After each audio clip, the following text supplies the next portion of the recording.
Балдарды мектепке кабыл алуудагы электрондук каттоого бир канча өзгөртүүлөр кирди. Жылдагыдан айырмаланып, бул жылы электрондук каттоо 2 этап менен өтөт. Андан сырткары этникалык кыргыздарга, аскер адамдарына берилген жеңилдиктер бул жылы мугалимдерге да каралып, анда атайын квота бөлүнгөн.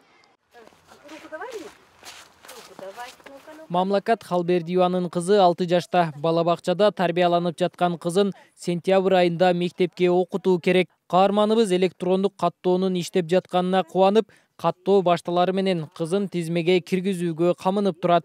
Каттоо өтө оңой болуп атат. Кудай кааласа буюрса кызымды ошо электронный очередке коюп мектепке буюрса берем, кудай кааласа. Мындан мурунку балдарымы электронный каттоо болбогонда иштен сурап, кыйынчылыкта барып, мугалимин учуратпай калсам кайра келип, өтө кыйын болгон да. Айрыкса иштеген адамга өтө кыйын. Апарып баланы эжекесин издеп, у эжеке обязательно вопрос-ответ кылыш керек балам алыш үчүн. Ошондой кыйынчылыклар болгон. Эми азыр сүйүнүп атам. Эми жарандар чет мамлекетте туруп эле интернет аркылуу баласын электрондук тизмеге кое алышат. Ал үчүн ата-эне мектеп EduGo KG сайтына кирип, өзүнүн паспорту менен баласынын документиндеги маалыматтарды териши керек. Азыр 2 этаптуу болуп атат система.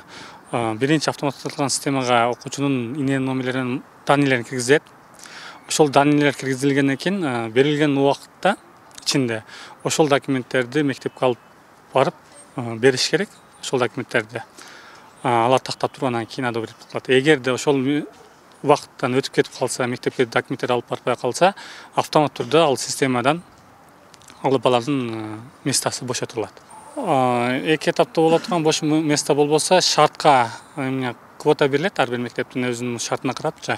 Эгерде квота баланы калдырбай болбойт да, калдырса, анын арыз жазып, квотаны көбөйтсө болот.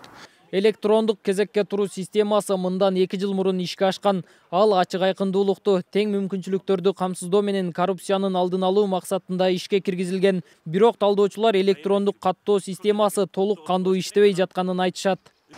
Ошо электрондук кабыл алуу жараяны менен иш алып барып аткан шаардагы айрым мектептердин бүгүн фактически барып окуп аткан окуучусу менен жанагы база экөөнү салыштырса айырма чыгат.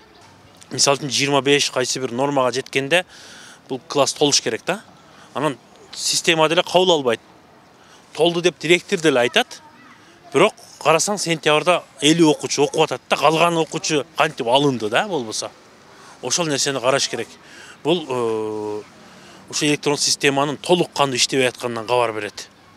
Электрондук каттоо 11 апрелде башталат. Системага түшүнбөй жаткандар каттоо башталгандан кийин мектептерден жол жобосун сураса болот. Эске салсак, Ош шаарында өткөн жылы электрондук тизме менен 7800дөн ашуун бала 1-класска кабыл алынган. Нургелди Каныбек уулу, Азам Бузриков, ТМЖ жаңылыктары.